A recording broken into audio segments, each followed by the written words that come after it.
I live inside my own world of make-believe. Kids screaming in the cradles, profanities.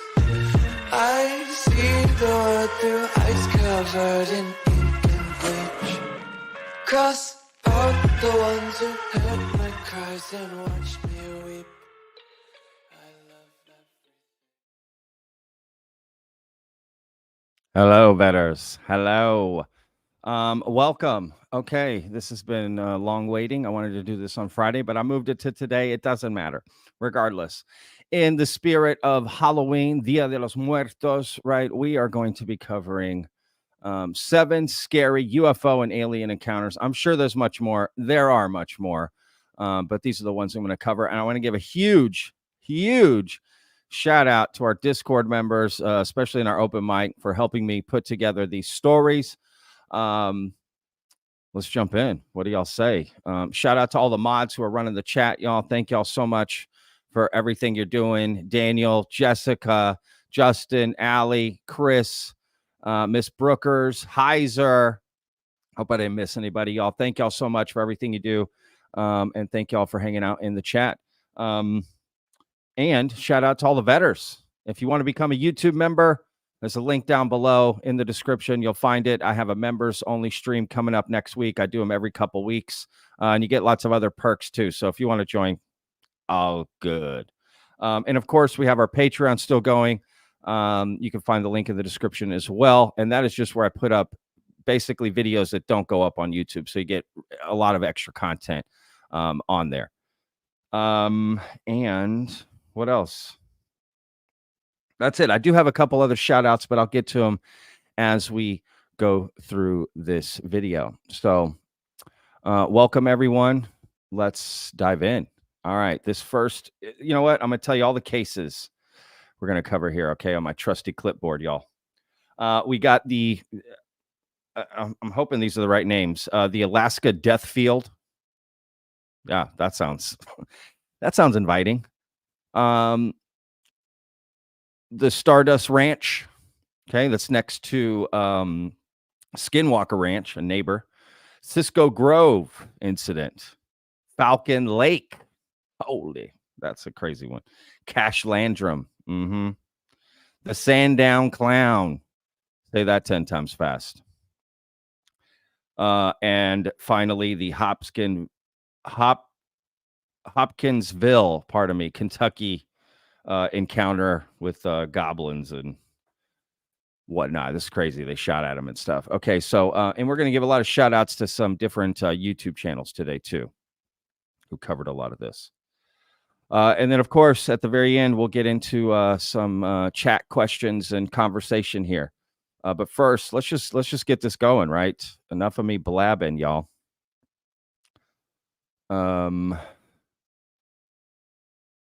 Let me share the screen here. We're going to start first with the Alaskan Death Field.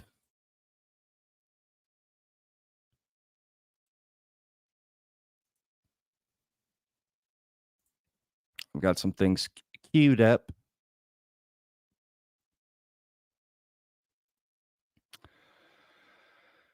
Okay. Here we go, y'all.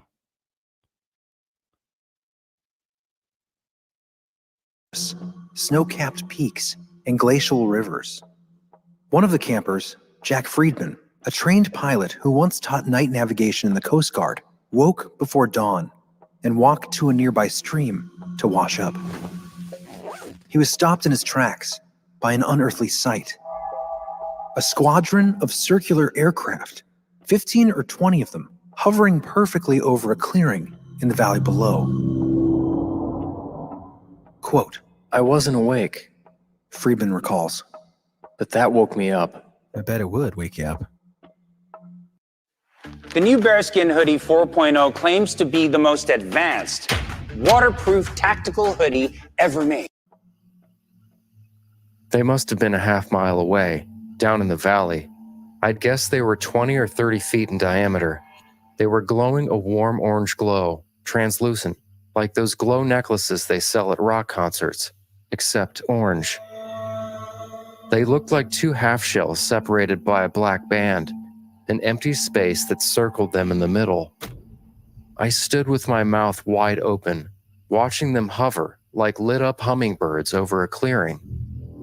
I swear I never believed in this UFO stuff, but my own eyes, I believe. And I believe my body, too. I was quivering all over. I felt like I had just stuck my finger in a socket.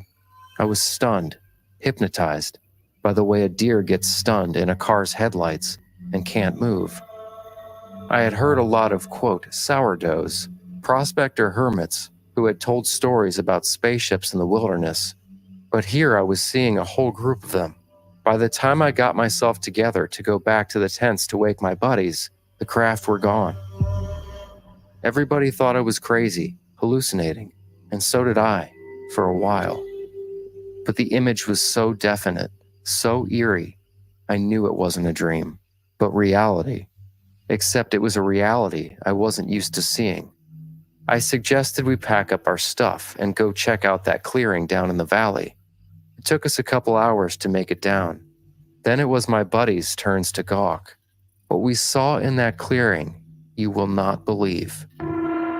First, there was a huge circular imprint, a circle where the grass had been flattened, scorched, and swirled out clockwise from the center. There were 4 triangular prints near the circle's rim that went down 2 or 3 inches into the soil. Small trees and saplings had been broken and flattened. A feathery kind of white filament, sort of like spider webs, was on the leaves and grass on the edge of the circle. It was weird stuff. It seemed to disintegrate when you touched it. The real sight was the bodies. Hundreds of mutilated animal carcasses. Moose with no legs, their antlers removed and piled separately. Elk with no internal organs at all. Caribou slumped on the ground like pop balloons, missing their skeletons. Grizzly bears, the biggest I've seen, with no eyes and claws. Some of the most beautiful animals in the wilds. They were heaped in piles. There were dark burn marks around the circle's edge, and some odd-shaped black rocks lying around. The weird thing was, there was no blood. The wounds were closed and clean, like some kind of new, bloodless surgery had been performed. The most astonishing thing we saw, standing among the piles of carcasses, was the body of a small killer whale, about 15 feet long, with the characteristic black and white markings. It had been completely gutted. We really freaked then. We were hundreds of miles from the Gulf of Alaska. Dentists hate when you do this, but they can't stop you. This new $100... That is nuts. Yeah, it's pretty intense. I mean, if this account is true, I mean, it is kind of mind-blowing. Just the variety of wildlife that's, you hear cattle mutilations is pretty common. Yeah.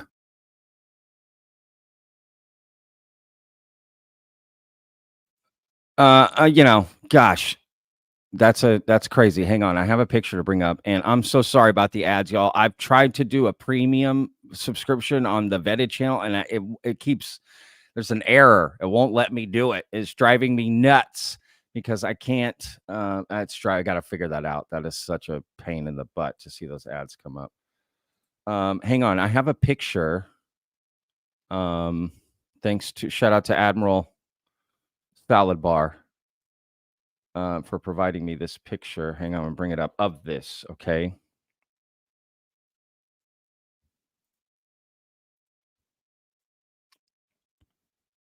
Here we go.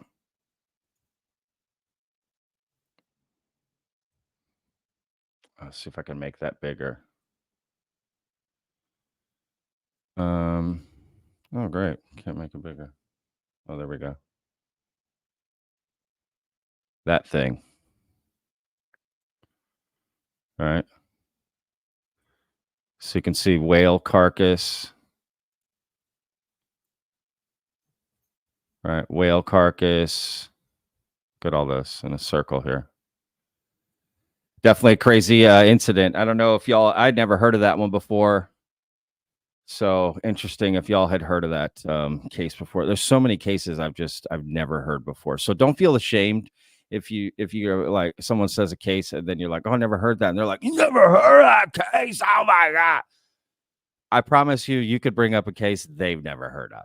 So don't be intimidated by that. Don't be intimidated to say you've never heard of something and tell me more. But that's a great case. So again, shout out to them for bringing that up. The Alaska Death Field. If you want to look it up more, right, do some more research. I'm going to put links in the description to everything I shared here. And shout out to Belief Hole Podcast for that beautiful rendition. Again, I'll put links in the description so you can dig in more on these cases if you want to learn more. All right, let's jump to the next one, y'all. All right, this next one is very interesting. Stardust Ranch, okay? Have y'all heard of that? It's right next to Skinwalker Ranch. All right.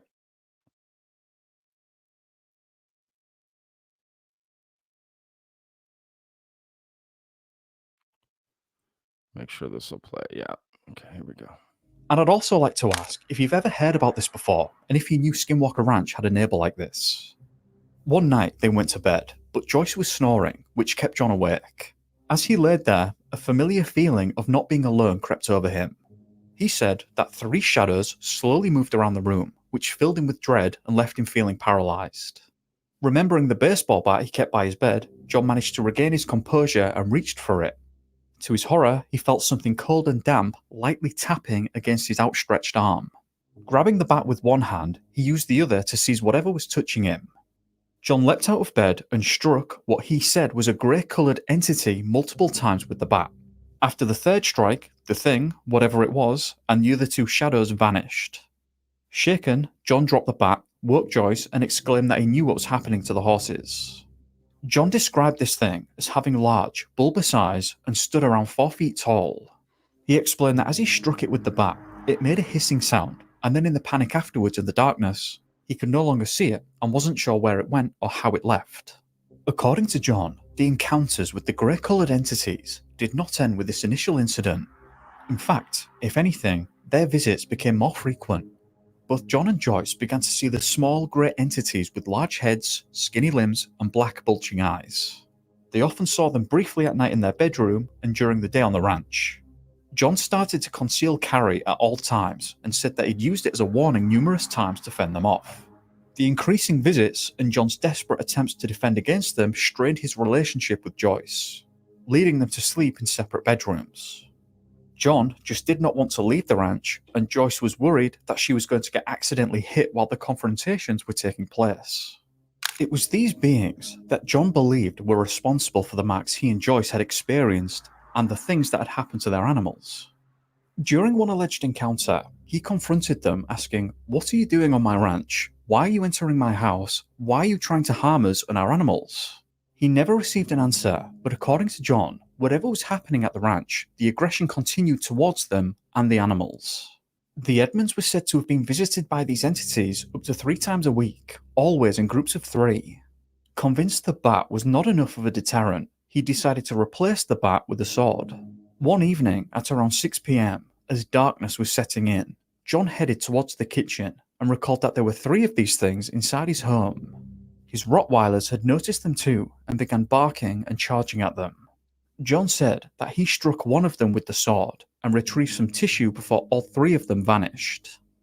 Unsure of what to do next, John placed the fleshy tissue inside a glass jar and stored it in the freezer. He observed that it emitted a liquid resembling a brake fluid and seemed to be highly acidic. At the time, John had taken on a producer role for a radio station and worked alongside host Kevin Smith. Kevin put John in contact with Captain Robert Collins of the US Air Force. John asked Robert something along the lines of, "If you ever found remains not of this earth, what would you do with it?" When Robert inquired if John had something like that, John revealed that he believed he had part of one. Robert then connected John with biophysicist Dr. Levengood, who despite initial skepticism showed great interest in John's claim. John sent the tissue sample to Dr. Levengood, who promised to study it. Around 3 months later, apparently, an excited Dr. Levengood contacted John proclaiming, "You have the smoking gun. You have absolute proof of visitation on Earth." Initially, Levengood reported that the samples contained tiny segmented fibers resembling grass, which was highly unusual. He also explained that blood typically does not contain these segments, and the samples were almost pure hemoglobin. This is exactly what John wrote in his book, published in 2020. However, in 2016, John featured in a Ghost Adventures episode and stated that the samples contain chlorophyll, not hemoglobin, as previously stated by Levengood. So I'm not sure why the change of information or discrepancy. Now, this is where things took another bizarre turn. According to John, Dr. Levengood suddenly cut all contact with the Edmonds, and he wasn't able to get in contact with him again.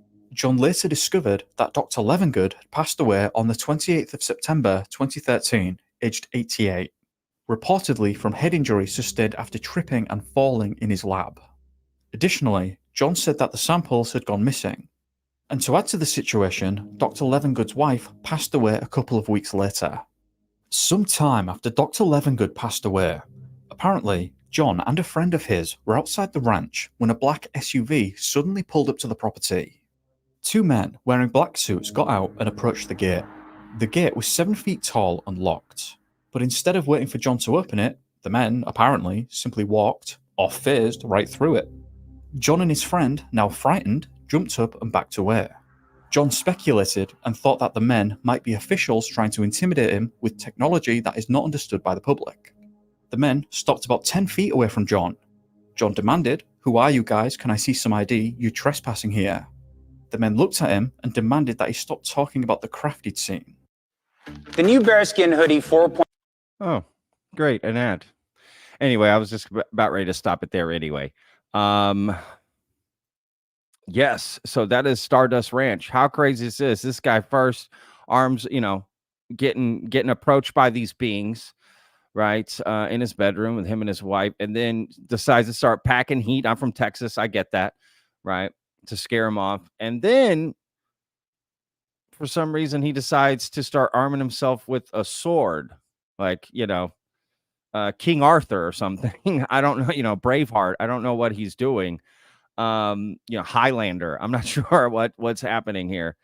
But he attacks one of these beings in his house, cuts off a piece of it, saves it, said it looked like brake fluid. Then it's studied by a lab and it had different parts in the blood that, weren't seen before, but then that changed, right? Hemoglobin to, what do you say, chloroform or something?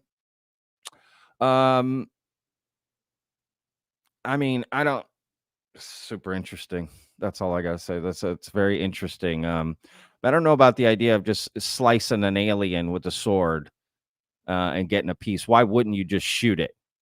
That doesn't make any sense for self-defense wise, right? A sword is up close, intimate. That's why you use a gun. And on a ranch or something, you got a shotgun or something, right? Double barrel, something. You ain't got to worry about no sword. It's hand-to-hand combat. So that's interesting. I find that, interesting. That's an interesting case. So again, if y'all don't know any more about it, feel free to look it up. Again, it's the Stardust Ranch incident. And again, this is right by Skinwalker Ranch. I mean, that does make it all the more compelling for sure. That connection, right? All right, let's move on. Cisco Grove, y'all. Okay, I'm really excited to talk about this one because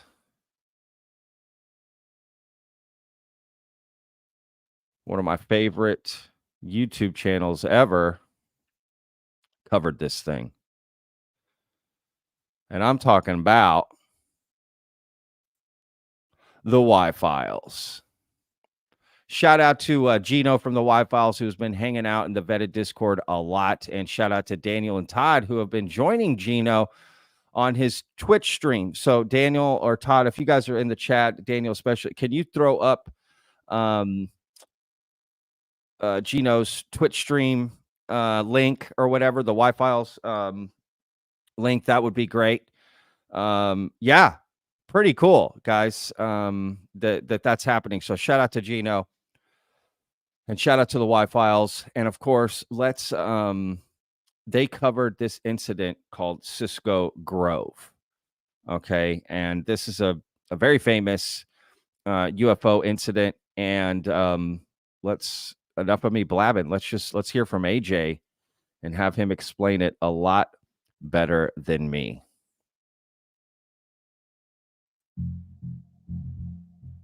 It was a Friday morning, September 4th, 1964, when Donald Shrum set out for the woods. Don and his two friends, Vincent Alvarez and Tim Trueblood, were headed to Cisco Grove. It was about 3/4 of the way to Lake Tahoe, 80 miles or so, about an hour and a half drive. The three men worked for Aerojet Corporation, a military subcontractor in Sacramento. Don was a welder and specifically worked on Polaris and Titan nuclear missiles, a stressful job. A weekend with friends bow hunting deer in the Tahoe National Forest was just what he needed to clear his head. Firearms were prohibited in the National Forest this time of year, and that suited Don just fine. He was a skilled bow hunter. He preferred the bow over a rifle anyway. It felt like real hunting. It was quiet, peaceful even. Well, as long as he's not hunting with hooks and worms, he's all right by me. The men quickly set up camp, hit the forest, and fanned out. They had no communication equipment, so they had to stay within shouting distance. They had an agreement that if anyone got separated by nightfall, they would return to the campsite. By sunset, Don hadn't spotted any deer. As he decided to head back to camp, he realized he got turned around at some point. He was lost. He shouted for his friends, but didn't get a reply. Being out in the woods alone at night wasn't a good idea. Other hunters had reported bears and other predators in the area, but it was getting dark and the temperature was dropping. Don had no choice. He'd be staying in the woods that night, but there was no way he was doing it at ground level. Don made for high ground, found a massive pine tree rooted on a cliffside, and started climbing. You see, I normally think it's stupid you came from monkeys, but I gotta admit, sometimes it comes in handy. Don had a military-type belt that could serve as a harness. He found a strong branch and secured himself. He was high enough that a bear or wildcat would have to work to reach him, but they could reach him, so he'd have to stay awake all night. Don was fighting sleep when he saw a light through the trees. He assumed that his friends had reported him missing, and this was the Forest Service sending out a rescue helicopter. He scrambled down the tree and lit a couple of signal fires he built. He started shouting and waving his arms. By the time the light was within about 50 yards, Don realized it wasn't making any sound. It wasn't a helicopter. So how much did it cost to fill your tank? Almost $100. How much is the car payment? I swear. $140. The light floated silently and slowly approached Don's location. He quickly put out the signal fires and climbed back up the tree. It was dark and he was wearing all camouflage. His plan was stay still, stay quiet, and wait for the light to pass. The light was small, maybe 8 or 10 inches across. At first, Don thought this was a tiny spacecraft. The light moved slowly and silently. Then the light started swaying. It was scanning the area. The motion of the light allowed Don to make out the shape of the craft. It wasn't small. The ship was an enormous black cylinder, 150 feet long, the size of a 14-story building lying on its side. The beam of light was searching the canyon, the trees, the large rocks in the area. Then the light stopped. On the hull of the craft, Don saw 3 horizontal slits of light appear. The slits expanded into tall, narrow rectangles of light. They were windows or doors opening on the side of the craft. Then from the middle window, there was a flash of light and a dark object shot down the canyon. It was another smaller ship. By this point, Don was terrified. A few seconds later, the small ship floated up to the ridgeline near Don's tree and came to a stop. He could see a blinking light on top of it. It was shaped like a flying saucer that he'd seen in pictures. Don was doing everything he could to remain still, but he was trembling. The silence made the experience worse. He could hear the sound of the wind blowing up from the canyon and hitting the trees, but the loudest sound was his blood pumping through his ears. He hadn't believed in UFOs or aliens or any of that. He considered himself a regular guy. He was a welder by trade. On the weekends, he enjoyed hiking, hunting, or just hanging out with his family. This was the last thing he expected. Don didn't move. He had to remind himself to breathe. He looked at his hands, and he was squeezing his bow so tightly that his knuckles had turned white. 5 minutes went by, and it was an eternity. Then Don heard branches breaking and bushes rustling. Something was forcing its way through the brush and headed right for his tree.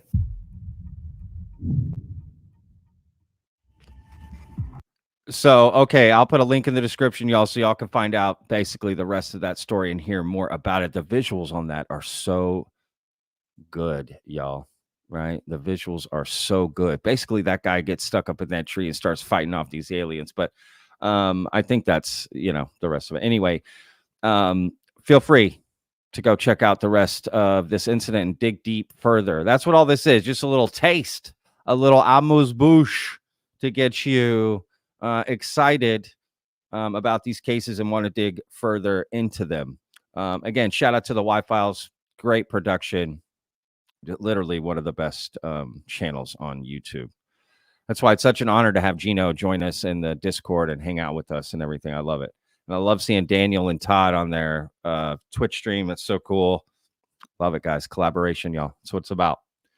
The love.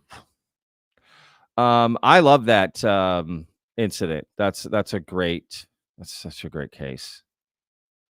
All right, let's bring up the next one, y'all. All right, so far we've covered the Alaska Death Field, Stardust Ranch, Cisco Grove. Now let's move on to Falcon Lake. Now this one is terrifying in a lot of ways, because the idea of walking away with marks or something from your experience is just another level, right?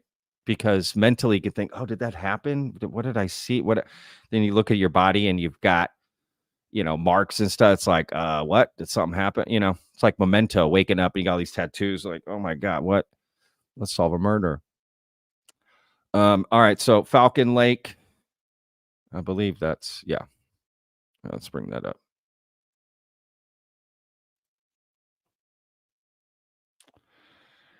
Falcon Lake. Where am I, Patrick? Come on, get your stuff together here. Yes.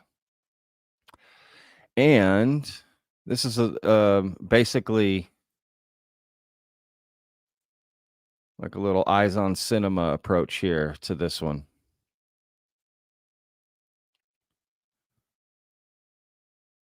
Can y'all read that? Report of an investigation into the reported UFO sighting by Mr. Stephen Michalak. I'm saying that right. On 20th of May, 1967 in the Falcon Lake area. "50-year-old Polish immigrant and amateur geologist Stephen Michalak looked forward to his weekend getaways alone in the Falcon Lake area, 90 miles east of his home in Winnipeg, Manitoba. This was Michalak's favorite prospecting site. Around noon on May 20th, 1967, as he examined a quartz formation, Michalak was distracted by some unruly geese. He looked up and was transfixed. He says he saw two cigar-shaped objects glowing red in the sky. The following is a recording Michalak later made of what he saw next. The size, was amazing. And here they coming down. With speed, I just can't describe. Amazing speed. Michalak says one of them stopped, suddenly accelerated, then disappeared. The other landed about 50 yards away. He watched in awe. I hear shh, and I hear a high-pitched whistle of running equipment, pumps on high speed. When the thing landed, it was of gray pink color. It's stainless steel, and it was pink hot. And I can feel the breeze on my face that thing is hot outside. There was my notebook, there was my pencil, so I sketched this. Michalak claims it was round, about 40 feet long and about 10 feet high. His curiosity took hold, and he approached the craft. He examined the outside of it, slowly touching the glowing skin with his gloved hand. It was fiery hot, nearly melting the palm of his rubber glove. Michalak says the craft rotated, turning its grid-like exhaust vent toward him. Suddenly, The blast of hot gas from the vent knocked him to the ground, setting his shirt and undershirt on fire.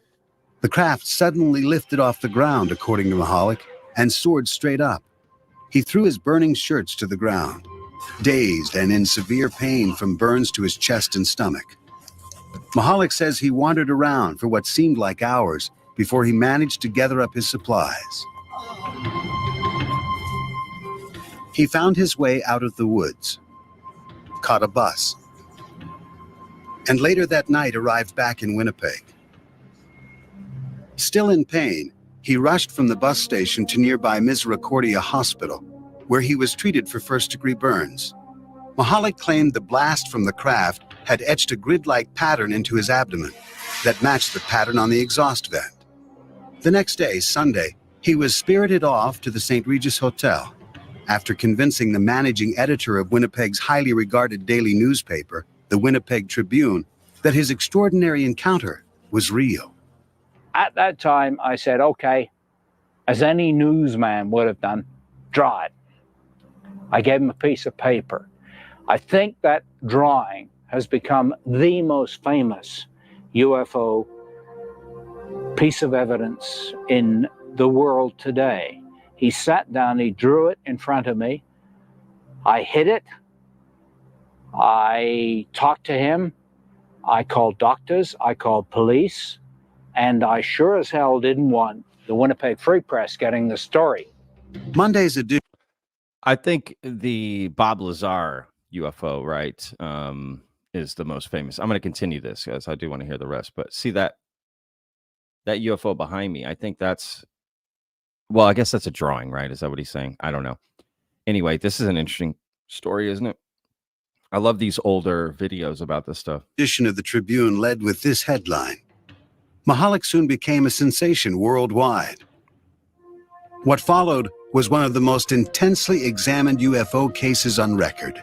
Over the next 2 years, Mahalik's burns kept recurring, and no one could explain why. He was examined by more than a dozen physicians in Canada and the United States, including doctors at the Mayo Clinic. An investigation by the Royal Canadian Air Force concluded that the abdominal burns sustained by Mr. Mahalik remain as unexplainable as to the source of the burn. The Mayo Clinic psychological report concluded that Mahalik was not prone to delusions, hallucinations, or any type of emotional disorder. Perhaps the most influential investigation was conducted under the auspices of the United States government. The chief investigator, physicist Roy Craig, is now retired and raises llamas on his Colorado ranch. His job was to examine UFO reports and find physical evidence. We responded to the Falcon Lake report as soon as we could. Now, there's no value in seeing a landing site that somebody's had a chance to go back and prepare for me to look at. But if we could get back and find a landing site that had not been seen by anyone else or been altered by human beings, there may be something there that we could use as real evidence that he had a real experience. I mean, comparable with the appearance of human beings on Earth. 2 weeks after the encounter, Craig flew to Winnipeg and joined Mahalik on his first return to the landing site. He guided us on what he said was a big search for the site.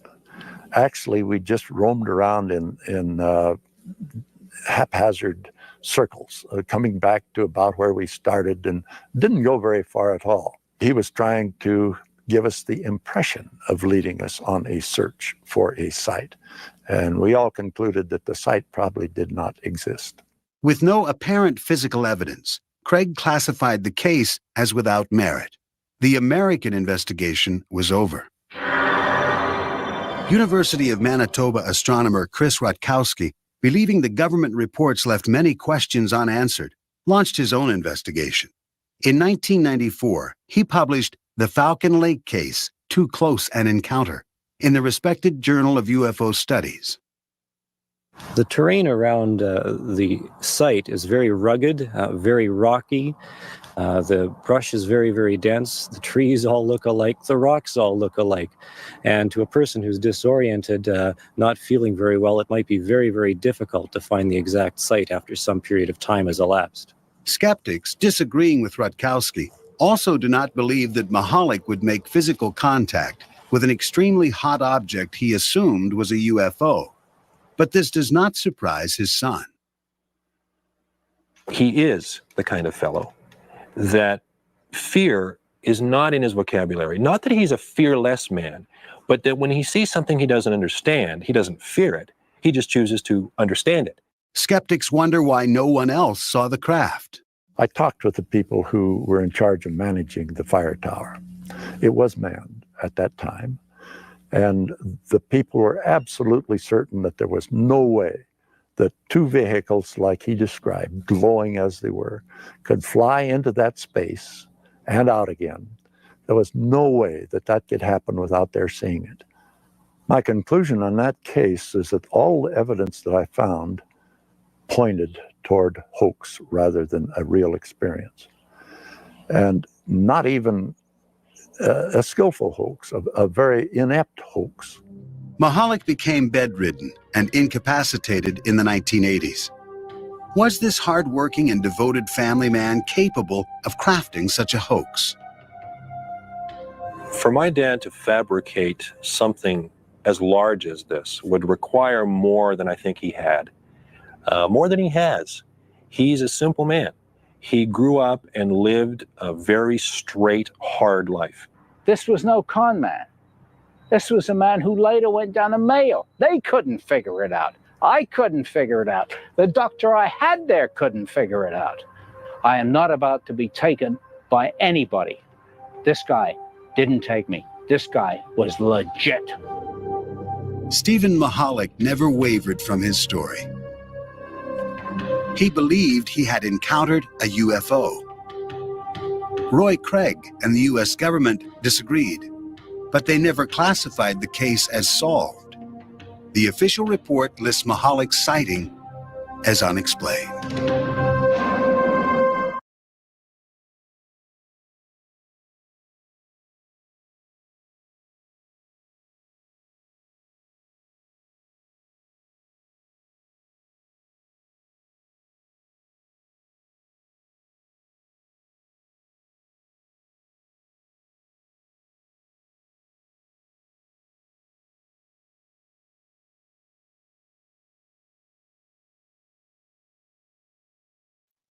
I've been muted that whole time, yo. My God. Yeah, that case is interesting, right? Because that guy fabricated that whole thing. That seems like quite an elaborate hoax. And to carry on and to sort of why bring that kind of attention to yourself to be studied? And I mean, they could out you at any moment, right? I think that's one, to remain unexplained and for everyone to decide for themselves. All right, let's move on to the next one. But that's a fascinating, absolutely fascinating case, Falcon Lake. I have to admit. All right, let's move on to Cash-Landrum. All right, this is a case many of you may know. But first, real quick, I'm going to give a shout out to something that launched today that I think y'all are going to find absolutely fascinating. And that is the UFO timeline. So I want to give a shout out to I want to give a shout out to Tupacabra. That's what he goes by online, for putting this together. It is available. Again, I'll put a link in the description afterwards. It's open to the public now. You can basically go and search events, UFO events, and get information on it. It's absolutely awesome. Okay. It is so cool. And as a demonstration, let's see here. I'm going to bring up our next case, which is the Cash-Landrum case. Boom. See, you type it in right there. It comes up. I hit Cash-Landrum. And next thing you know, I've got information on it. All right. Like, how cool is that? You can see where it is in the world, what kind of craft it is, right? It gives you more information on it. Categories, right? Craft behavior, hover, fly by, 2 interactions. You can do a deep dive, So Dayton, Texas, December 29th, 1980. Again, so cool, y'all. So please go check it out. I'll put a link in the description. And yeah, honestly, it's quite an amazing resource. I don't know, probably a lot of content creators are going to use this, right, for this. You can just go find out more information, and new ones are getting added every day. It really is a cool resource, y'all. I'm absolutely in love with it. All right, let's bring up this Cash-Landrum incident. How many of y'all have heard of the Cash-Landrum incident? How many of y'all have heard of all these ones in here? Hopefully there's some new cases you haven't heard of.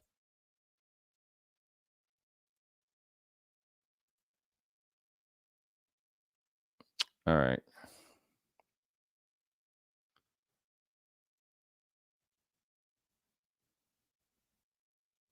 The Cash-Landrum incident was a UFO sighting in the United States in 1980, which witnesses claimed was responsible for causing health and property damage. On the evening of December 29, 1980, Betty Cash, Vicki Landrum, and Vicki's 7-year-old grandson Colby Landrum were driving home to Dayton, Texas, in Cash's Oldsmobile Cutlass after dining out. While driving on an isolated 2-lane road in dense woods, they saw a light above some trees, and that they first thought it was an airplane approaching Houston Intercontinental Airport, about 35 miles, 56 kilometers away, and gave it little notice. A few minutes later, on the winding roads, they saw what they believed to be the same light as before, but thought it was now much closer and brighter. They said that it came from a huge diamond-shaped object, which hovered at about treetop level, and that its base was expelling flame and emitting significant heat. Landrum told Cash to stop the car, fearing they would be burned if they got closer. A born-again Christian, she interpreted the object as a sign of the second coming of Jesus Christ, telling Colby, "That's Jesus. He will not hurt us." Cash said she was anxious and considered turning the car around, but abandoned this idea because the road was too narrow, and she presumed the car would get stuck on the dirt shoulders, which were soft from that evening's rains. Cash and Landrum said that they got out of the car to examine the object, but that Colby was terrified, and so Landrum said she quickly returned to the car to comfort him. Cash remained outside, mesmerized by the bizarre sight. The object, intensely bright and a dull metallic silver, was shaped like a huge upright diamond, about the size of the Dayton Water Tower, with its top and bottom cut off so that they were flat rather than pointed. Small blue lights ringed the center, and periodically over the next few minutes, flames shot out of the bottom, flaring outward, creating the effect of a large cone. Every time the fire dissipated, the UFO floated a few feet downwards toward the road. But when the flames blasted out again, the object rose about the same distance. They said the heat was strong enough to make the car's metal body painful to the touch. Cash said she had to use her coat to protect her hand from being burned by the door handle when she finally got back in the car.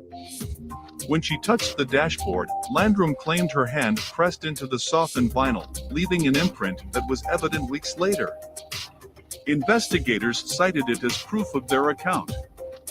They said that the object then ascended over the treetops and rose higher in the sky, and then a group of helicopters approached it, surrounding it in tight formation.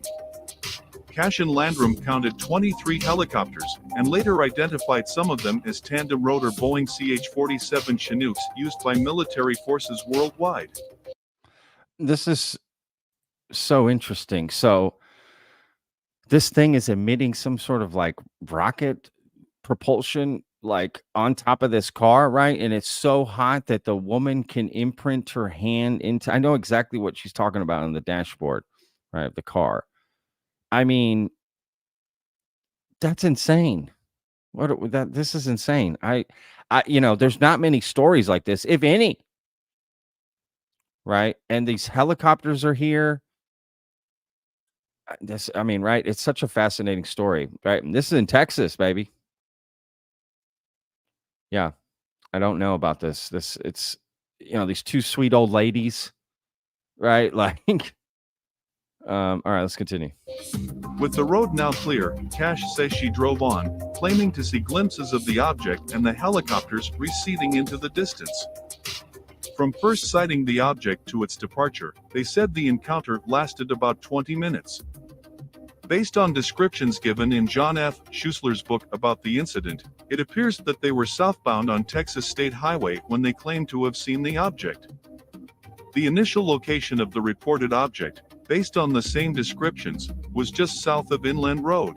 Look at that picture. The witnesses claimed that after the UFO and helicopters left, Cash took the Landrums home, then retired for the evening. That night, they reportedly all experienced similar symptoms, though Cash to a greater degree. The claim was that they suffered from nausea, vomiting, diarrhea, generalized weakness, a burning sensation in their eyes, and feeling as though they were suffering from sunburn. Over the next few days, Cash said her symptoms worsened, with many large, painful blisters forming on her skin. When taken to a hospital emergency room on January 3, 1981, Clark writes, Cash could not walk and had lost large patches of skin and clumps of hair. She was released after 12 days, though her condition was not much better, and she later returned to the hospital for another 15 days. In a 1985 HBO documentary, Cash claimed she was treated for cancer after being exposed to the radioactive UFO. The Landrums' health was somewhat better, though reportedly both suffered from lingering weakness, skin sores, and hair loss. Cash later developed breast cancer and Landrum severe cataracts. A radiologist who examined the witnesses' medical records for MUFON wrote, "We have strong evidence that these patients have suffered secondary damage to ionizing radiation. It is also possible that there was an infrared component as well." However, Brad Sparks contends that, although the symptoms were somewhat similar to those caused by ionizing radiation, the rapidity of onset was only consistent with a massive dose that would have meant certain death in a few days.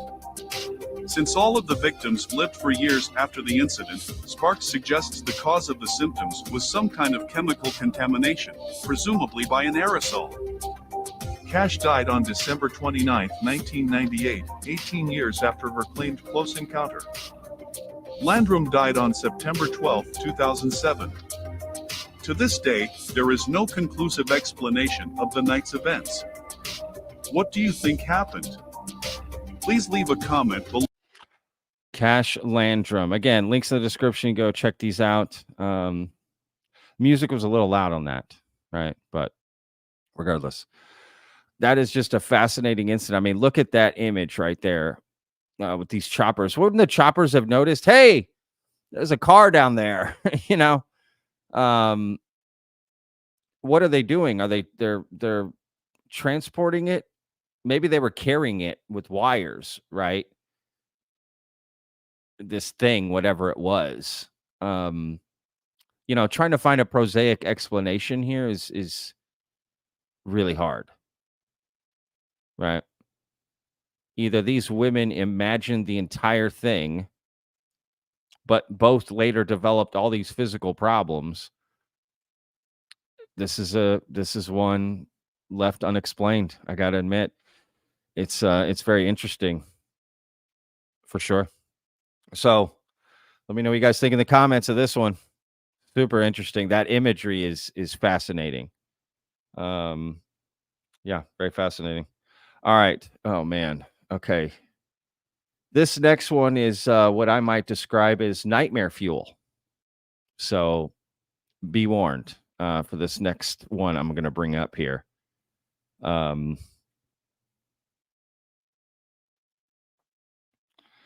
It's called the Sandown Clown. And I have to admit, it's like I said, it's nightmare fuel, man. One, because I don't like clowns at all. At all. When I was a kid, really young, 4, 5, 6, that age range, my parents had a like a cardboard cutout clown in my room, but like full size, and it was in the corner. And at night, the way this thing would be lit up, it was horrifying. And I always wanted to get rid of it. My parents never let me, and it would just scare the crap out of me. And I really think that's where my fear of clowns came from, because I was always scared of clowns. Even at parties, birthday parties, 80s. I hate it. I hate clowns. Okay. And this story is, again, for me, terrifying. So there's more to this story. Okay. I'm not going to share the entire thing. Please, if you want to be scared even more and have horrific nightmares, follow up on this story. I'm just kidding. If you want to look in further to it. But let's start here. The Sandown clown. It involves 2 children and this clown being, you're about to hear about. Later, a truly bizarre-looking shape had slowly clambered out from beneath the wooden bridge, prompting the 2 children to crouch down and hide in the nearest undergrowth. They watched on as an overly tall figure unfolded itself into a fully upright position, and then started to labor its way towards a patch of nearby open water. Both would later relate how this person's gait was exceptionally stiff and awkward, as if they were completely unaccustomed to walking. But however unusual the figure's manner of movement may have been, its visual appearance was even more astounding to the 2 onlookers. Although outwardly resembling an adult male, they noted how it didn't seem to have a neck, instead exhibiting a pointed head, which seemed to have been planted firmly atop its square shoulders. Either side of its face, where there should have been ears, was instead a pair of small antennae. Its skin was of an exceptionally pale complexion, presenting as bright white in appearance.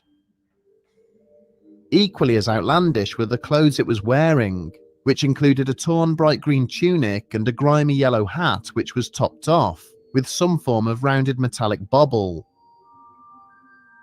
Upon reaching the water, the figure appeared to drop something, and then began to flail around erratically as if it was struggling to bend down and retrieve the object. When it started to move off again, with an odd combination of shuffling and hopping, it disappeared from view through a dense clump of trees situated a short distance away. A minute or so later, the siren-like sound which the children had heard earlier then resumed, emanating from the tree line into which the multicolored stranger had disappeared. This prompted some debate between the pair, with Harry suggesting they head back to the airfield and Faye arguing that they should follow the stranger into the trees. As it turned out, Faye would have her way. Almost immediately after entering the tree line, the pair encountered the 7-foot-tall entity in a small clearing, this time holding an equally strange-looking device in one of its hands.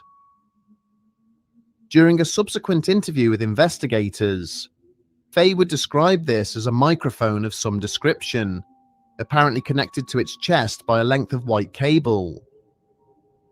It was from this contraption that the blaring sound was being emitted, although it was not being held anywhere near the figure's face or mouth.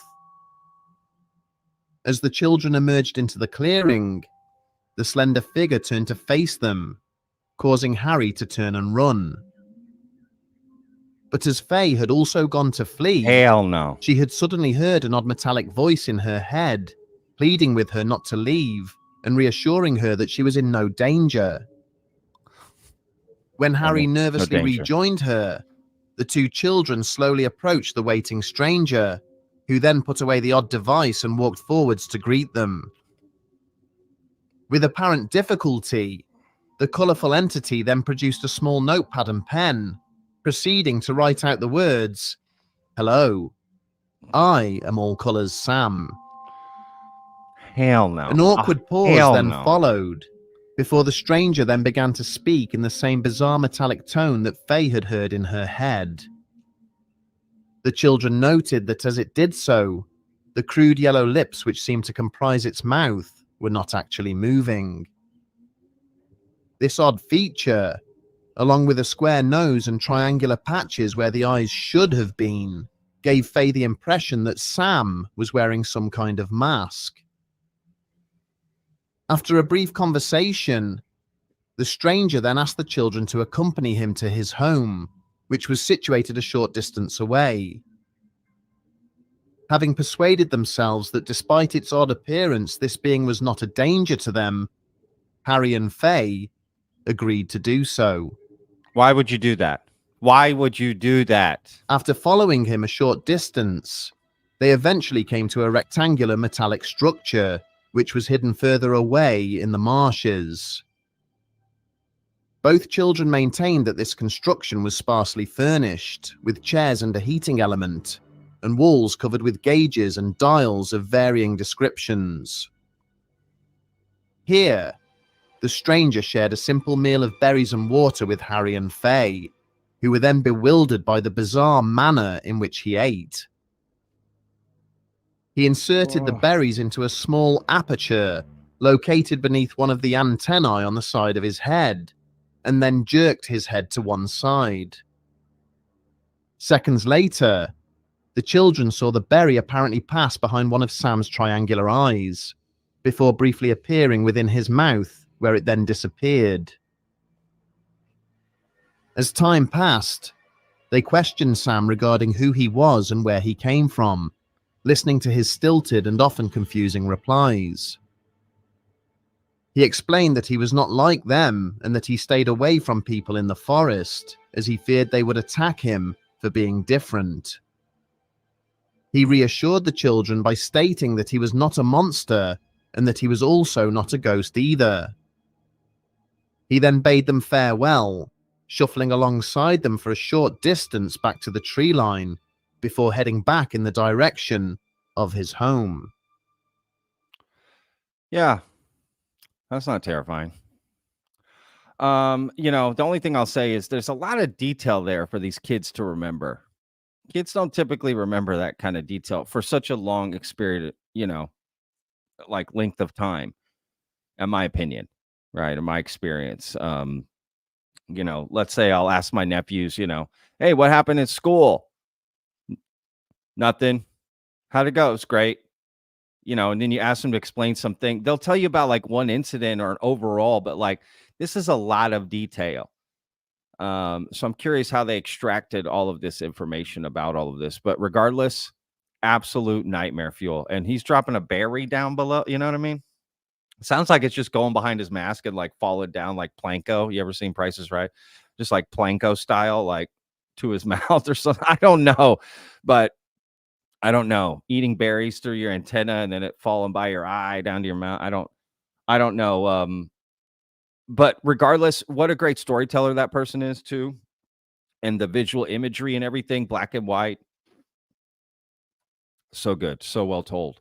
And terrifying, in my opinion.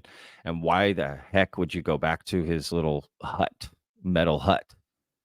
Is beyond me. Kids, don't do that. Don't follow strangers back to their house. What the hell? Who raised these kids? Granted, this was a different time, right? A different time. And, when I grew up in the 80s, I was born in 79. So I was a latchkey kid, they called it, because my parents didn't get home till late in the evening. So I was alone. My brother and I were just alone all the time. Not all the time, but you know what I mean? We get home from school, we just do our own thing, be out all the time. So I was out doing all kinds of stuff with my friends. So it happens, right? These kind of things happen. I definitely did a lot of stupid things as a kid. A lot of us did back then. But that story is terrifying, y'all. Absolutely. Ugh. Okay, y'all. It's time for the last story. We have covered the Alaska Death Field, Stardust Ranch, Cisco Grove. Why does it sound like I'm naming off like, death metal bands names here? Falcon Lake. That just sounds like a music festival that I'm naming off bands. Cash-Landrum, the Sandown Clown. And then finally, headlining tonight's feature performance, Hopkinsville Goblins. This is in Kentucky, and this story has always fascinated me. Because I can't say I wouldn't react the same way, right? These guys decided not to take a sword and attack these beings, but their guns, right? Because they're Kentucky, they're out, you're country folk. You know, you're going to get out your gun and just start shooting. We'll ask questions later. But this story is absolutely fascinating. All right. And this is definitely an Eyes on Cinema feature here. So I'm really excited that it's them, this video. All right. We got old school here. 1955, Kelly Hopkinsville, alien invaders. Gun battle with little men from space, y'all. What more do we want? He was 12. Now, for the first time ever publicly, he recounts what happened. All I seen was just what they looked like. Web feet, web hands, pointed ears, and big round eyes. And they was about 3 foot tall. And they had silver uniforms on. First of all, my mother's first one that seen them. She was looking through the window, window glass, and one come up at the window. And my mother hollered, so my half brother, he came in there with a double barrel shotgun and shot him. But it took it just knocked him down. That's all it done. He got up. And that was it. Didn't hurt him, didn't faze him a bit. Another creature on the roof grabbed at the hair of Lonnie's half-brother. He fired, but to no effect. I wasn't but 12, so I just felt scared, really. We was all pretty shook up. And if I remember right, we left and went to some friend's house for the night. It was about the best thing Lonnie Langford and his family could have done. They'd spent the night of August 21st firing shot after shot at what they described as 3-foot-tall creatures with pointed ears, long arms, and talons. Today, he says his family has spent the past 38 years trying to live it down. Can't explain it. Just don't make me feel right, because I don't think they believe us or, stuff like that. In 1955, Kelly, Kentucky, 70 miles north of Nashville, Tennessee, was a peaceful farming community. On the evening of August 21st, deep in the Kelly countryside, a party of 10 people reported a wild encounter with aliens. The Langfords were winding down from a family get-together filled with laughter and card playing. 12 years old at the time, Lonnie Langford says he remembers that night clearly. There was me, my brother, my sister, 2 half-brothers, their wives, and a friend and his wife. That's about it, besides my mother. And we just sat around, and talked and played cards. My half-brother's friend, Taylor, he had to go out. We didn't have no inside restrooms back then. And as he was going out the door, he looked up and he noticed this round object. It had lights all around it. The Langfords' guest raced inside to tell the others what he had seen. They all thought he was joking. The card playing went on, uninterrupted. Finally, everyone turned in for the night. Everyone except Lonnie's mother. She was just laying there awake with her eyes open and looking out the living room window, and I saw this this object standing there. She screamed, Everyone jumped out of bed, and Lonnie's brothers grabbed their shotguns. He saw little creatures, 3 foot tall, 12 feet, 12 ears, big eyes, hands that were web shaped like. They were silver, had silver uniforms, no noise, no sound, no talking. They was just there. I don't know why. Lonnie and his family watched the creatures float through the air as his brothers fired their shotguns. They say some bullets knocked the aliens over, but that to everyone's horror, the strange beings got back up again, unscathed. Everybody got roused up, started hollering and screaming. Lonnie's brother headed outside with his shotgun. Just as he was going outside, one of them grabbed him by the hair of the head, and then he jumped on out in the yard and, shot at him. Lonnie Langford said he and his family watched in terror as these glowing beings circled their home. When his brothers finally ran out of ammunition, they brandished their flashlights. The beams illuminated the sky, and to the family's surprise, the silver creatures quickly retreated into the darkness. They wasn't trying to hurt nobody. They wasn't trying to hurt us all. I think they was more scared of us than we were of them. But I was really scared. I'm just telling you the truth. Is Lonnie Langford telling the truth? Or is his story nothing more than a twisted memory from a family gathering gone awry? What we do know is that on the same evening, other residents in the area had reported what they believed to be meteor sightings, accompanied by a strange, machine-like hum. When the Langfords reported their sighting, police officers, state troopers, and even soldiers from the nearby Fort Campbell Army Base arrived to check it out. Kentucky State Trooper Russell Ferguson investigated the incident. He found no physical evidence to substantiate the Langford story. The only thing that we did find was the family there, rather disturbed, very emotional, and swearing that something had occurred in the way of small, silver-looking people with big eyes and big heads trying to get into their house. UFO investigator Philip Imbrogno finds the Langford family's story compelling. He thinks they may indeed have encountered extraterrestrials. It is one of the cases that is actually very convincing, because here you have a family that really didn't care anything about UFOs, and all of a sudden they report that they had these little beings coming on their property and they fired on them and so on. And to this day, that is one of the cases that convince me that perhaps we should consider that there are extraterrestrials here from time to time that have landed on our planet and interacted with our society.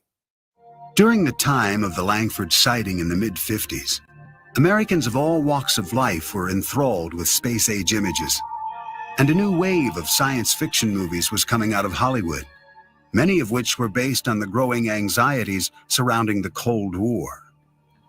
The local people were influenced by movies and books and magazine articles popular in that particular time, but keep in mind that the people of this area were fundamentally agricultural in background and Protestant in their faith, with some commitment to the fundamental side of faith. Since the Langfords claimed to be devout Christians, is it possible that they had become overzealous from a religious revival meeting that Sunday afternoon? State Trooper Russell Ferguson doesn't think so. He believes they were drunk. I didn't find anything up there except just a bunch of people running amok. They had one specific emotion, and that's from, I think, a pretty wild day. Oh, there was no alcohol there. No alcohol at all, because my mom, she was real Christian and she wasn't allowed in the house. My brothers did drink, but they didn't have anything around the house. There wasn't no alcohol around the house that night. Another explanation for what took place that night involves a traveling circus which happened to be passing through town. I went to our newspaper files and found the showing of the Shrine Circus here at our fairgrounds for 3 nights, Thursday, Friday, and Saturday, prior to this activity at Kelly. It's certainly possible that monkeys were in that traveling troupe of the Shrine Circus, and it is possible that some of them could have escaped. Some people said it was monkeys from a circus. I didn't know that there was a circus at the time, and neither did my family. There ain't no silver monkeys. How can a monkey be silver? If these strange visions weren't brought on by excessive drinking or playful chimpanzees, what really happened? One author on paranormal phenomena, Greg Little, thinks there could be a scientific explanation. This part of Kentucky lies on a major fault line. Little points out that tectonic pressures in the Earth can create unusual forms of electromagnetic discharge, strong enough to disorient people. These electromagnetic plasmas have this enormous, powerful electromagnetic field around them. And when a person gets close to this field, it does interact with brain biochemistry. It also produces serotonin, a substance that is biochemically identical to a hallucinogenic drug called dimethyltryptamine, which is a 30-minute LSD trip, which, gee, if you had a 30-minute LSD trip when you were asleep, what would we call that? A dream. Dreams, nightmares, few, if any, will ever be sure of exactly what happened that summer night in 1955. I have no idea why the aliens visit me. Maybe they're just passing over and something, got curious and wanted to come down. I don't have no idea. Why do you think God put all those other planets out there and all those moons and all those other suns and just left this one with life on it? All the rest of them out there is without life now. I ask you, if you were suddenly capable of going from here to Mars or the sun or whatever other planet, and you were coming to Earth with all that technology that was available to you. Now, surely to hell you wouldn't land in Kelly, Kentucky, when we've got the nation's capital and all the other big cities and what have you. No, I don't think so. One thing is certain. Lonnie Langford and his family did not go out seeking extraterrestrials that August evening. And the memory has haunted them ever since. So let me see if I understand this correctly. The prosaic explanations are two different, right? Two different explanations, prosaically speaking. One is that escaped monkeys from a traveling circus showed up, and while they were drunk on moonshine, confused them for silver goblins or whatever, and shot at them. That's one prosaic explanation, which is hilarious. The second one is that these gentlemen stepped into a natural electromagnetic field and went on a DMT trip and saw these beings. What? Right? Don't let Joe Rogan find out about this. You could just go find these fields in Kentucky and trip on DMT for free. Right? Is that the implication here? It's triggered in you naturally. It also sounds crazy, right? The goblins sound, all three of those sound equal to me. I don't know, right? This is definitely a crazy incident, but I just don't think that escaped monkeys from the zoo was it, because why were there no reports of escaped monkeys? You know what I mean? No one else saw him. No monkey handler came out and like, yeah, I'm missing George, Bobo, and Jingo. They're not here. Those are monkey names, by the way. Usually they have these weird names. Anyway, you know what I mean? I don't know. And then just stepping onto this field and having this like natural DMT trip. I've never heard of that in my life. So I don't know. That also sounds preposterous. But let's be real, the goblin thing sounds preposterous as well. It doesn't mean it's not true. It just means it does sound preposterous. But regardless, very interesting story. Always happy when people come forward and tell a story, because at the end of the day, again, it's for you to decide yourself. Don't let anyone decide for you what you think about these cases. Yeah, this was fun. Again, we covered Alaska Death Field, Stardust Ranch, Cisco Grove, Falcon Lake, Cash-Landrum, the Sandown Clown, Hopkinsville, Kentucky. And there you go. There's a lot of other scary UFO alien encounters for sure. So if you're interested in any of these, I just added links in the description of the video.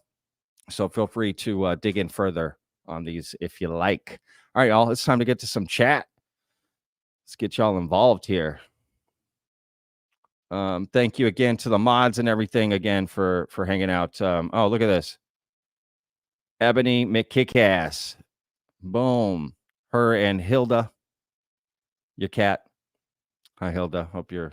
Is it Helga or Hilda? I can't remember now. Maybe it's Helga. Helga. I got to remember that. Gifted one vetted membership. That's awesome. And then gifted another. That's awesome, y'all. So she gifted 2 vetted memberships, which is awesome. Thank you so much, Ebony.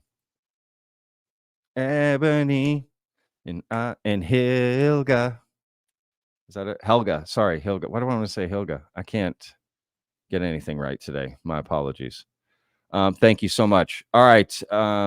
Thank you, Ebony. All right, guys, let's get to some questions or comments, whatever. I'm going to throw them up on the screen, and we'll just, go from there.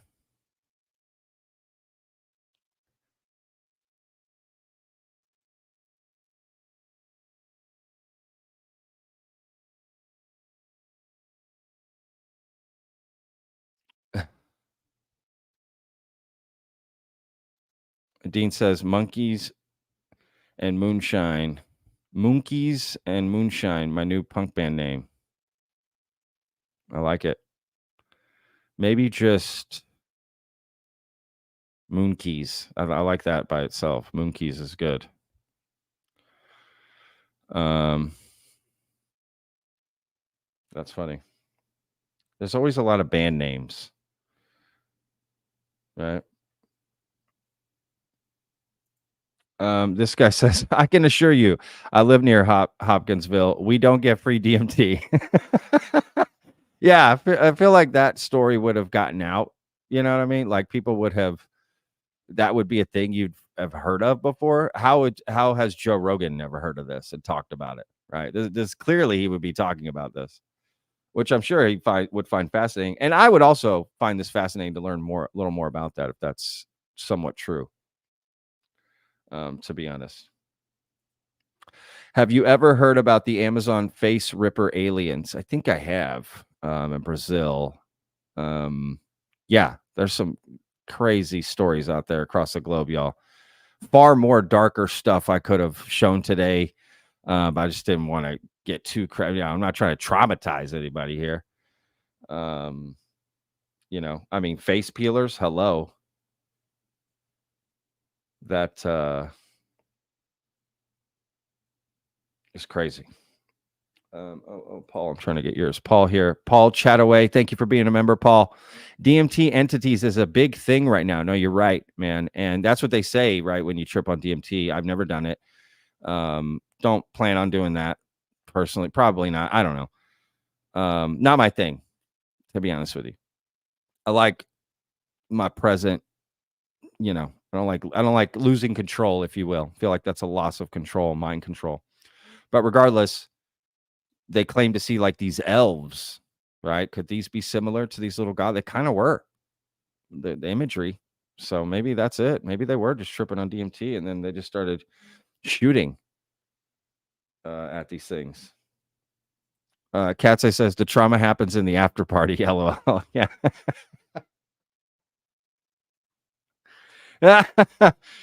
Oh, that's funny. Yes. That's pretty funny. Steven, thank you for being a member, brother. Happy Halloween. Happy Halloween. Happy Dia de los Muertos for whoever out there. I watch many great films these days. Suspiria. Okay. Phantom of the Paradise. I don't think I've heard of that one. The Fog. Oh, that's a good one.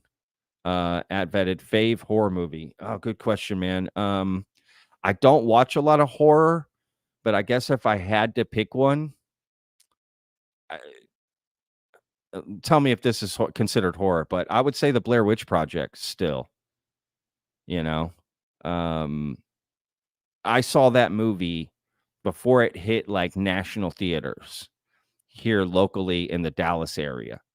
Okay. I went to this like small little like old church and they had these fold out seats and we watched it on this like smaller projection screen.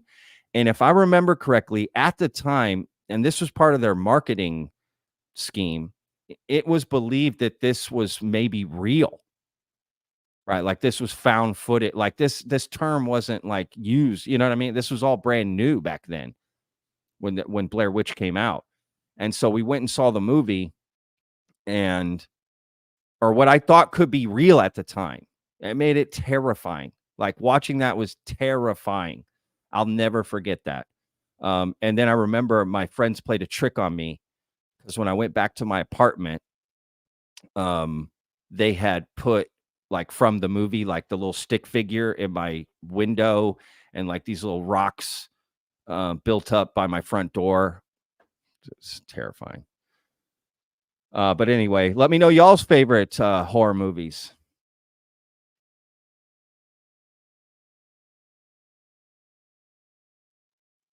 Please tell me.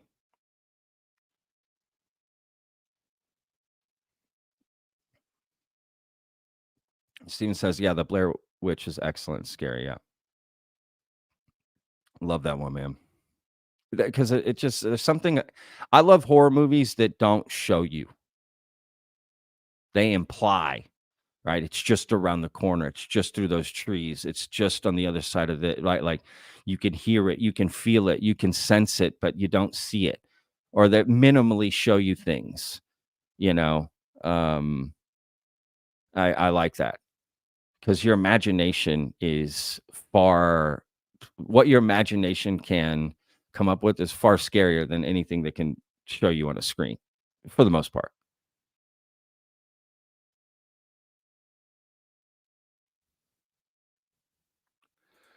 Todd says, I remember going to Inwood Theater in Dallas, and they had these sticks hanging from the ceilings with a light up tent up front. And I was like, what the fuck? Well, it all made sense after that creep fest. Yeah, exactly. Yeah, they did a good job because they didn't let those people do interviews or anything. So they kind of made you think that they were missing. And like, it was just a different, clearly it came out, it was whatever, but you know, whatever. I was young.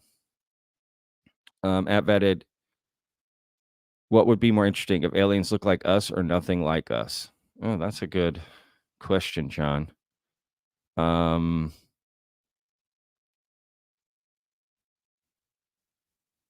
I mean, I personally, I find them both interesting because, you know, if they look like us, that's interesting, right? Why? If they don't look like us, that's also interesting. Why? Right? It would be more terrifying if they didn't look like us, just because our brains and what that would mean, what that, you know what I mean, would throw it off for us. Maybe I'm wrong there. But yeah, good question. What do y'all think? What would be more interesting if aliens look like us or nothing like us?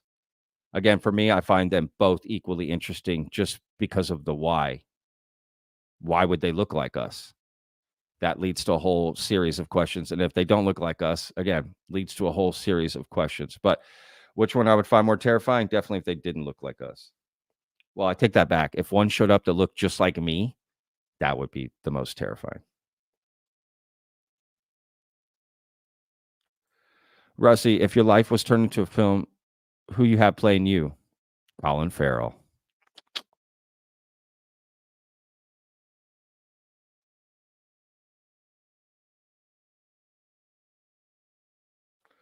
Paul says DMT is a very intense version of ayahuasca. There you go, y'all. In case anyone doesn't know what DMT is, I squash an ayahuasca ceremony into a 10-minute trip.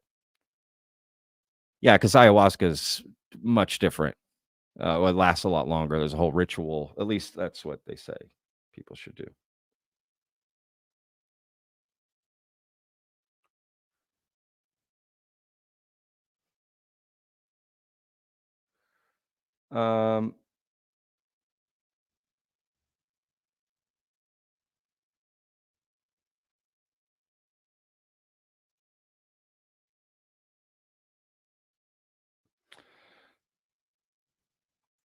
Who says they're aliens, maybe angels and demons taking physical form? They can do physical items too. Yeah, I mean, at the end of the day, we don't know, right? People do claim to know, but yeah, good point.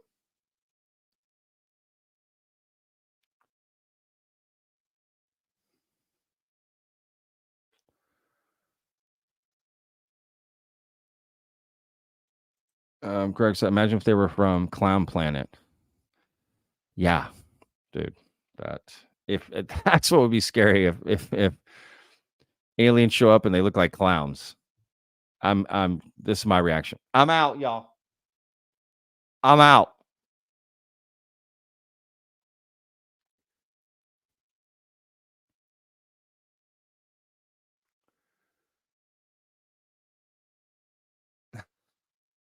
Man, y'all are just all over the DMT in here. That's funny. That is very funny.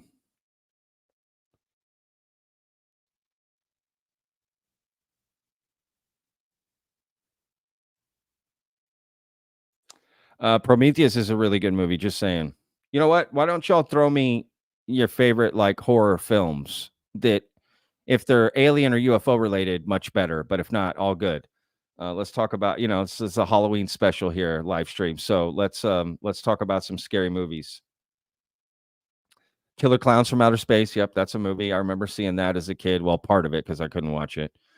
I just was never into scary movie, as little as possible. Todd says Pumpkinhead. I never heard of that. Fire in the Sky. Love that movie. And that is terrifying. Absolutely terrifying. Event Horizon. Great movie. Great movie. Paul Anderson, not to be confused with Paul Thomas Anderson. I believe it's Paul W. Anderson. He went on to make the Resident Evil stuff. He did Event Horizon. Great movie. Lawrence Fishburne, Sam Neill. Yeah, phenomenal movie. Terrifying. The story behind them making that movie is crazy. Rob Zombie, House of a Thousand Corpses. Yeah, that's a great movie, actually. I did watch that. Rob Zombie's a great director. I don't like what he did with the Munsters, but he's a great director. Men in Black. Classic. Classic, baby. Total classic. Not a horror movie, but it's an alien movie. The Abyss. That's a good one. Kind of horror thriller with alien, right? Like The Abyss is a great movie. And some say parts of The Abyss, you should go back and watch that because they're saying some of that is being discussed now, right? Underwater base, aliens, right? Taking over the world, destruction of the world. Last minute, everyone's saved. Then they reveal themselves, right, to the world. Chris is out. Bye, Chris. Thanks, man. Thanks for jumping in. Fallen with Denzel Washington. Absolutely. Fallen is awesome. Love that movie. What was that song? Time is on my side. Yes, it is. John Goodman is so good in that movie, right? Come on, y'all. Alien 1. Yeah, the first Alien. I agree, baby UFO. First Alien is awesome. I do love Aliens, right? I think people would agree, but they're just different movies. But yeah, the first Alien. I mean, just what that did. And again, they barely show it. Like what they showed, the thing popping out. I mean, all that stuff is scary as all hell. Sharon says Man-verse. I don't know what that is. I got to look that up. Man-verse. Okay, I like it. Ebony says Exorcism of Emily Rose. Oh, that's a great one. Crimes of the Future. Oh, that's a good one. Yeah, those are both. I saw Crimes of the Future recently. Exorcism of Emily Rose was really good. Is that the one with the court case and stuff too? Or am I mistaken that? Poltergeist, of course. Classic. Gotta have that one. Hang on, guys. My seat is going down. Losing. Yeah, Poltergeist is it's a classic. Right, like The Exorcist, y'all. That is a classic. And everything that happened while they made that movie, y'all should look into that. The making of The Exorcist, terrifying. Terrifying. I would have quit that movie 10 times. The Thing, no other contenders. The Thing is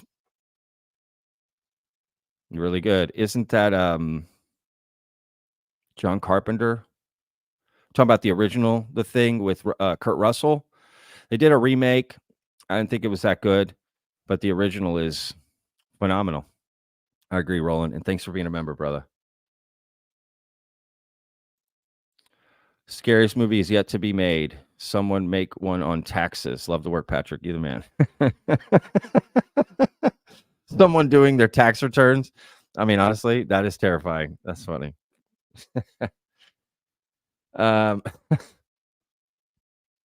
Darko, thank you for being a member, brother. The Omen is a good movie. Yeah, dude, The Omen is oof, that's a good one. What's the one with Christopher Walken? It was like The Visitor or something. No, I could be wrong. It. Yeah. Honestly, the remakes were really good. I did watch those.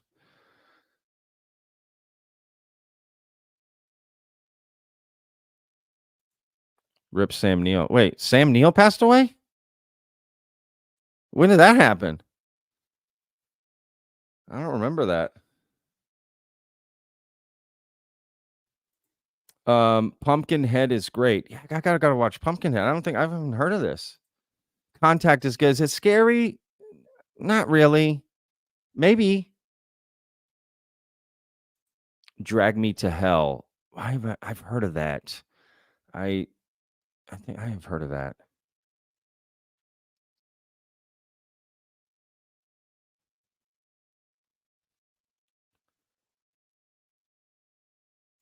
Todd Harper says the John Carpenter. Oh, so what's John Carpenter? Yeah, that's right. The Thing and the original Alien. Yeah. The Imaginarium of Dr. Parnassus with Heath Ledger. Famously, he was making that movie when he died in The Dark Knight. Johnny Depp filled in and some other actors. James Franco, right? Is that terrifying? I don't know. Maybe. Not sure. Bone Snatchers? Never heard of that.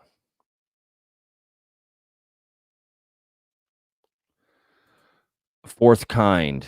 Nunaki. The Fourth Kind is kind of a scary movie, right? With Mila Jovovich. Based on true story accounts, right? I think that's what it's called. And they play actual recordings of people who are being put under hypnosis and recounting their stories. Pretty crazy stuff. Owls are a big part of that. Invasion of the Body Snatchers. Yeah. Heiser. He's still alive. Okay. Heiser. Come on now. Jeez, had me scared there. That's hilarious. Heiser. Rip Sam Neill.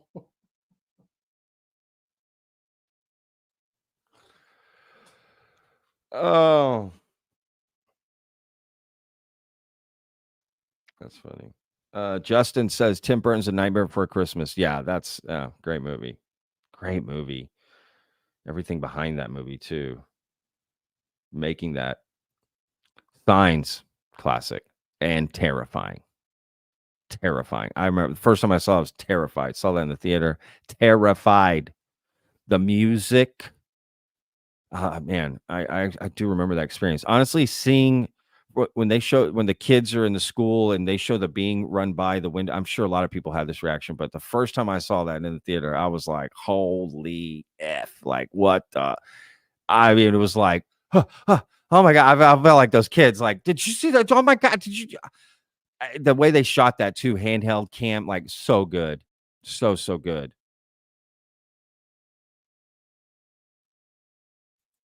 The Day the Earth Stood Still. Yeah, it's a great movie. The remake was good too, but the original is awesome. Cocoon, baby. Cocoon. I don't know how scary that is. Invasion of the Body Snatchers. Yep. The Quiet Place. Great suggestion. Quiet Place for sure. Definitely. The last one was not, I didn't really like the last one at all. The first one is still the best. It just kind of went downhill, in my opinion. John says, The Abyss was the first movie I know that started using non-human intelligence. I think they call it non-terrestrial intelligence. Oh, that's interesting. I didn't know that. Yeah, that is interesting. And honestly, the behind the scenes of them filming that movie is crazy because I think it's the first movie they filmed underwater the way they did and the way they did it. It's mind-blowing. Telekinetic. Okay, we got a UFO question. Let's do it, y'all. Can the hearings ask for the Nimitz radar data to be independently analyzed? Same question. Read Carl Wolf, NASA film plates, restructures on backside of the moon. Sure. I agree with that. Rob says a Fire in the Sky for sure. We talked about that. Event Horizon definitely, and The Arrival with Charlie Sheen. Yeah, many people when they say The Arrival, they think Denis Villeneuve's movie, right, with Jeremy Renner and Amy Adams, and I forget the other person who's in that. Forrest Whitaker. But The Arrival with Charlie Sheen, honestly, pretty good. Pretty good. It's a little corny, but it's the story is awesome and seems very realistic. It almost seems like it could have been an X-Files movie.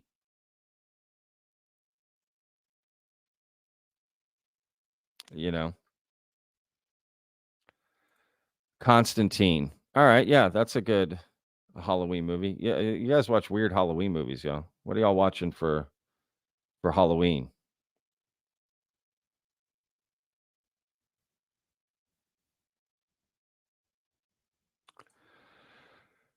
Kamal, you and Christian Harloff are inspirational, especially for a guy from Philly.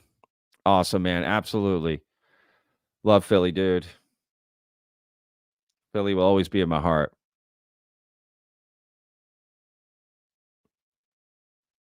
Shout out. 20-person Christian.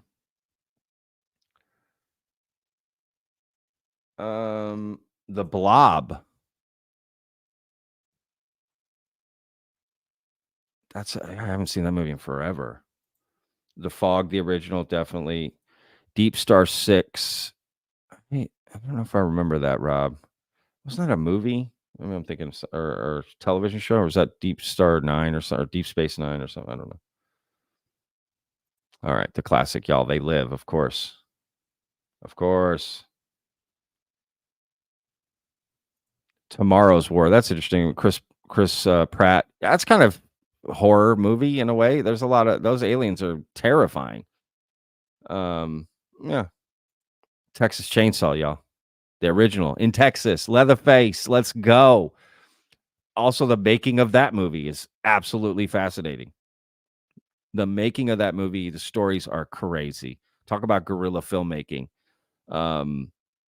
That is probably one of the most terrifying movies ever made. It's got to be up there in the top 3. The original, y'all. Go back and watch the original. It's still terrifying. Watch it at night. Turn the lights off.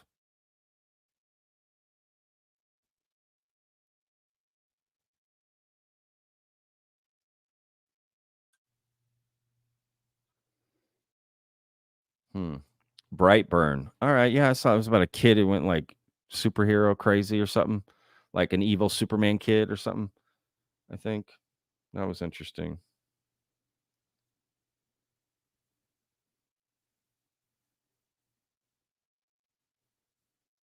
The Mist. I agree. The Mist was awesome. Thomas Jane, who's also a big UFO guy, tried to get him on, not responding to my emails, but all good. Probably busy making some shit. Guy's great, right? Did The Punisher. Love Thomas Jane. He's great in The Mist. The ending of that movie is. The book is different, right? But that's crazy. Insidious. Yeah, that's a good movie. Salem's Lot. I haven't seen it, but I heard good things. Heiser says the original Funny Games. Wow, Heiser. Okay, yeah. Agreed. Yeah, the remake was not up to par. It's like very Funny Games, like very reminiscent of Clockwork Orange a little bit, at least like the beginning. Clockwork Orange.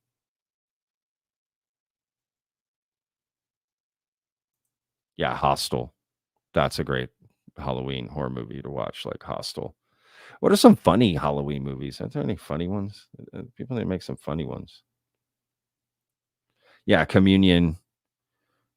With is that what they called Whitley? The one with Christopher Walken in the movie? Did they call it Communion? The Dead Zone. That's what I was thinking of before.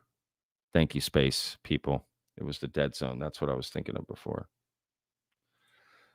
People Under the Stairs creeped me out, but I loved it. Yeah, I remember that. That creeped me out too. I haven't seen that in a long time, but I remember that creeping me out. 100%. Matt, the first Paranormal Activity is really great. Yes. I interviewed Katie Featherston is her name on my show a couple times, my old podcast. I got to talk to her about Paranormal Activity and how that was made, and a bunch of stuff. Really cool. I tried to get her on the show here, but she's just busy and doing other stuff. They're launching a Paranormal Activity podcast and stuff. But I wanted to get her on here to talk about, the paranormal stuff, right? And then also pitch her my idea for rebooting Paranormal Activity, because I think they need to reboot Paranormal Activity, and I think they should call it Extraterrestrial Activity, right? Let's go, y'all. Alien Activity, whatever they want to call it. And instead of a couple dealing with a ghost in their house, they deal with aliens, but they film it the same way, right? Like all handheld, can't like that. Security can't, right? Like, come on. It's like waiting to be made, y'all. It's right there. That's a grand slam way to reboot that series. Just saying. And then take it out of the house as you go with the sequels, right? And explore the whole cover up. Just saying.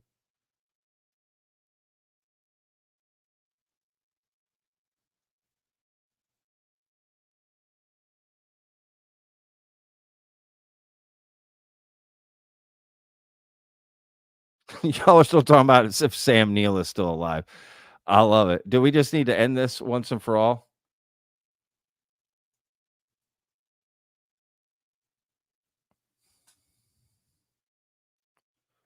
He's still alive, y'all. Just looked it up. Okay. He's still alive.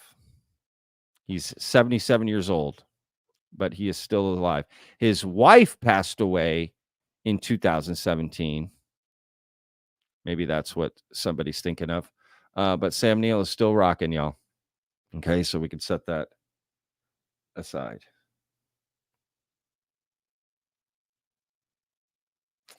The Cabin in the Woods. Yeah.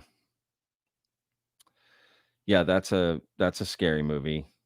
For sure. Eyes Wide Shut for the win. Eyes Wide Shut. Stanley Kubrick, last film with Tom Cruise, Nicole Kidman. That's a scary movie, I would say, in a lot of ways, especially if you start to think a little deeper about it.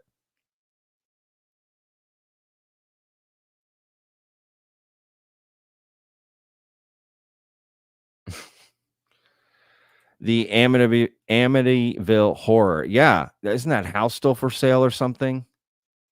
That's an interesting one for sure. Human Centipede. Yeah, I got to admit, that's terrifying. And the sequels. Those are disgusting. Absolutely disgusting.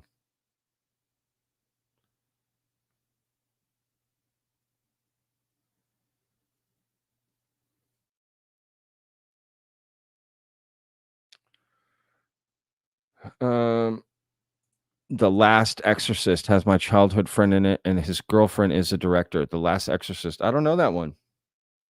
I'm not sure if I do. That all the exorcism ones, I'm getting confused with the name, like because Russell Crowe had a movie, The Exorcist, come out. Like I'm getting confused.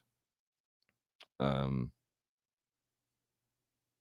I'm not sure which one that is, but that's awesome.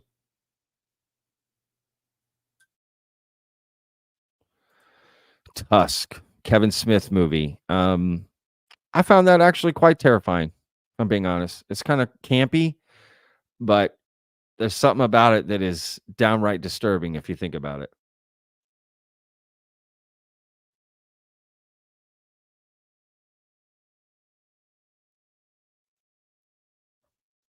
Ebony says, I love Tim Burton films. I think he'd love me too.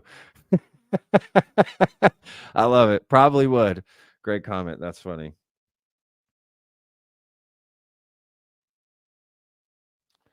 Heiser. Okay, so he was thinking of his wife. All good, Heiser. So we got Google for Children of the Corn. Yeah, good call, Rusty. That's anything with children immediately becomes terrifying.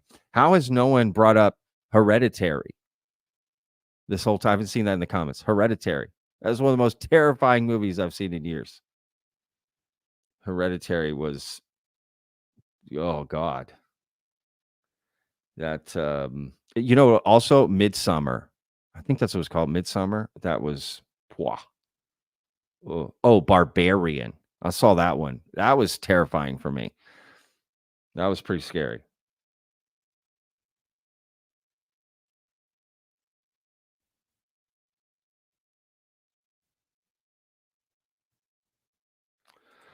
Jason says, I don't know why they don't make one like Alien vs. Predator, but make it with Bigfoot and Wolfman. I'm in. And Bigfoot to be on the side of the humans. Dude, love it. Let's go. There hasn't been a good Bigfoot movie, right? You had Harry and the Henderson, but like, there is no good Bigfoot movie. Nobody could be like, oh yeah, this Bigfoot movie. How? If the lore is just huge. Someone needs to make a scary Bigfoot movie. I think that would be a great idea.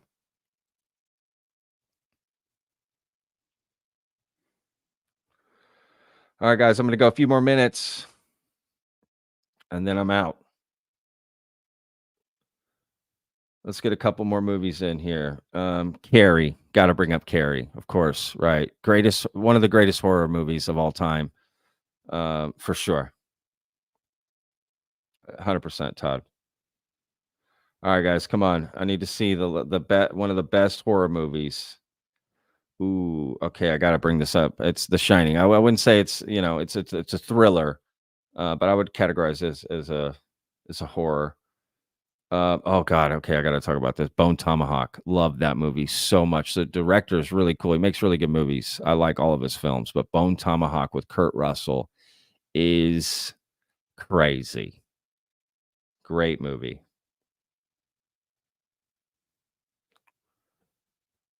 I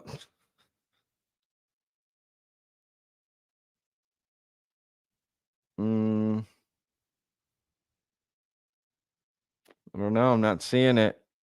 Scariest movie of all time. It's hard, right? Because scary is different for everybody. Long Legs, that came out. That was pretty terrifying. That was a good movie for sure.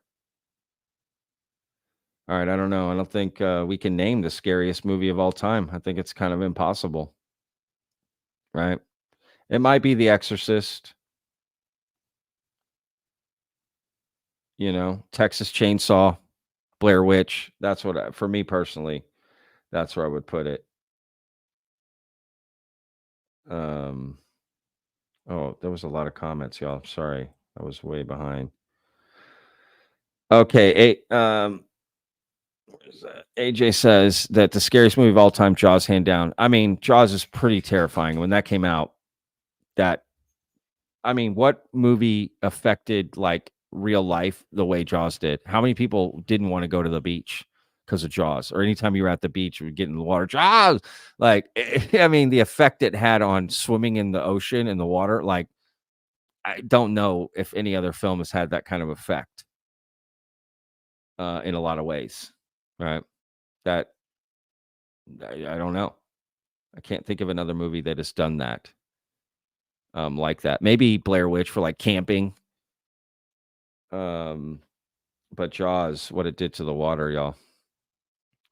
All right, so look. Thank y'all so much for hanging out. This was so much fun. Oh, wait. I got a couple. Oh, no, I got them. Yes, this was so much fun, y'all. Really appreciate y'all hanging out. Hope you enjoyed all the stories we covered today. Again, links in the description. Go check them out for yourself. This was a blast hanging out. Thank you again to all the mods for running the chat today. Thank y'all so much. And of course, the Vetters for hanging out today. Thank y'all so much. We'll see you guys tomorrow. Okay. Remember, Vetters, every day is a gift, y'all.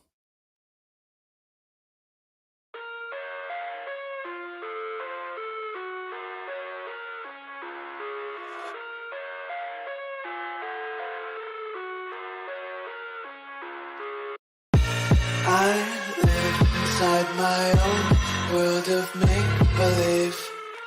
Kids screaming in the cradles, profanities. I the world through ice covered in ink and bleach. Cross out the ones who heard my cries and watched me weep.